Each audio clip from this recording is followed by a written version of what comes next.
Hello YouTube, it's your boy B3, back with another kicking action figure review. Today we are looking at the McFarlane DC Multiverse Platinum Edition Hugo Strange as Batman from Batman Transference. Now, Hugo Strange I think is actually a super underrated Batman foe. I like his whole kind of retro mad scientist vibe. I really like the psychology of him.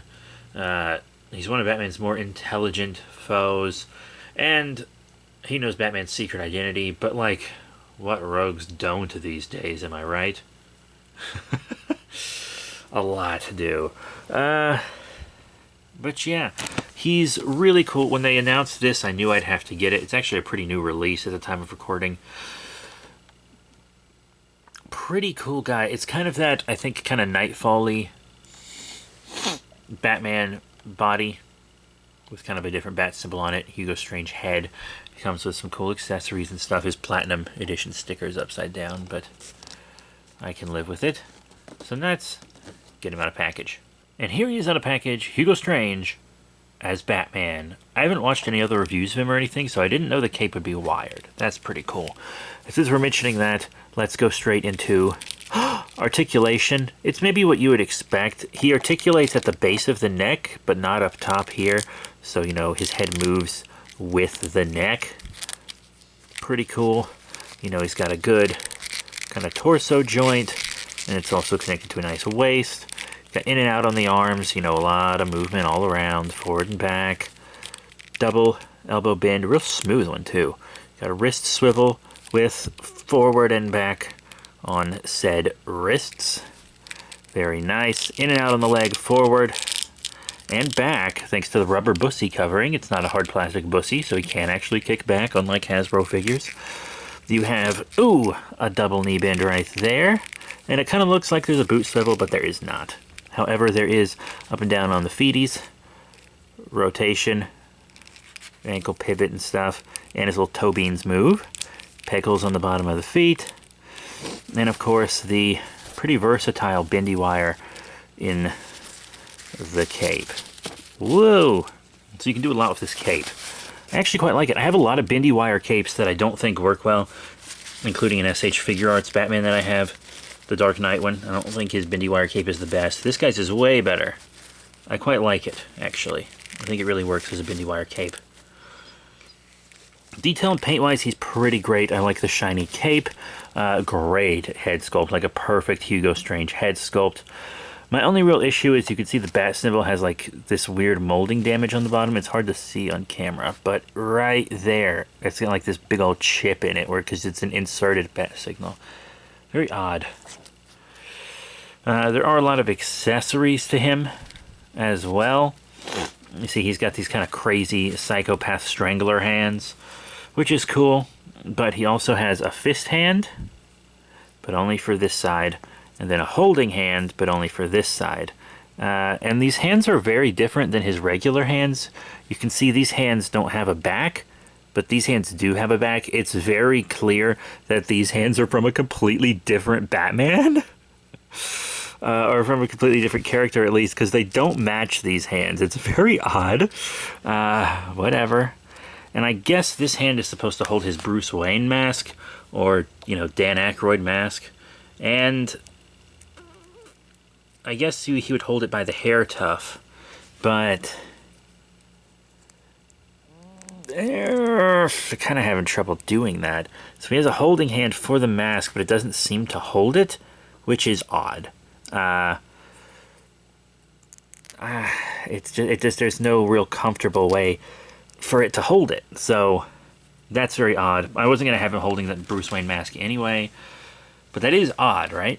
Also comes with a trading card. This is one of the better trading cards because it actually has decent art on it, not a picture of the figure or something, or like a lot of page punchers, a picture of the comic art that you already have. So I think this is one of the better cards, but also at the same time, I'm like, hey, I'm getting a little tired of these. I liked the cards a lot when I first started collecting this line because they were kind of nostalgic. They reminded me of like the Trend Masters, Godzillas that came with cards and stuff. And I do like collecting trading cards as well. But I think this is one of the better cards. I like the card a lot when I first started collecting this line because they were kind of nostalgic. They reminded me like the Trend Masters, Godzillas that came with cards and stuff. And I do like collecting trading cards as well. But there's nothing super impressive about him or anything. It's just, I'd rather that budget go to more accessories. I would. And then, of course, you have the normal DC Comics stand, which is nice. So now that that's all done, we're going to get into size comparisons. And I do have a lot of size comparisons that I want to do with him today. So let's get into it, because this is going to be more than your normal DC review, and that's because this is probably the last DC figure I'm going to review for a while. Oh, first up, how about some Batman from his own line, eh? Here he is with the Rebirth Batman. This is the first release of Rebirth Batman, and I think they're pretty perfect. You know, I like Hugo Strange a little buffer than Batman, and also he did fight Batman in Rebirth. There was a big Monster Men crossover. Here he is with the Hellbat armor, which he used to fight Darkseid. And all these figures that I'm showing I should have reviewed, so definitely keep that in mind. But yeah, these are also McFarlane DC Multiverse figures. And then, how about a couple more Batman? Here's the Dark Knight Returns Batman, specifically the black outfit, which is his second outfit in the story. And then also Two-Face Batman, Two-Face as Batman, which would probably piss Hugo Strange off, actually. And also that works as kind of like the Hush Batman mold. So yeah, he looks good with other Batman figures. Now let's move into some more stuff. How about one of the Page Punchers? And this is, of course, a 7-inch Page Puncher. A Page Puncher's Black Manta from the Aquaman wave. And then how about the DC Direct, DC Collectibles, DC Essentials? I know, it's a dumb name. It's just so much DC. Kind of classic Superman. A little bigger than that Superman. Interesting. Just a little taller. But yeah, it's really fine. Now, gonna keep with the McFarlane stuff. How about some deluxe figures? Here's a deluxe McFarlane Carapax from the Blue Beetle movie. And our most recent DC review, the deluxe Page Punchers Gorilla Grodd. I'm thinking General Zod. Gorilla Grodd from the Flash Wave. That's pretty cool. I think he looks great with both of them. Yoink. Yoink. Move them out of the way. Whew, it's almost 2 o'clock at the time of recording this, which is when my Dungeons & Dragons game starts. I gotta get going. But yeah, one more McFarlane. I think a Build-A-Figure, also a Batman. It is the Darkest Night from Death Metal. He can change his size at will, so he really scales with anybody. Yoink. Alright. Now how about some non-McFarlane stuff? How about the Mattel DC Universe Classics Black Adam? And, of course, the Mattel DC Comics Multiverse TV Supergirl. They're just not going to scale with him at all.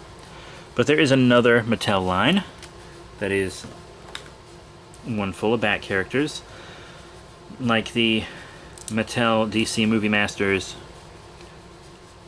Dark Knight Rises Catwoman, and a figure that I hinted at earlier, the SH Figure Arts Dark Knight Batman. It's been a while since I showed a figure art in a DC review, I feel like.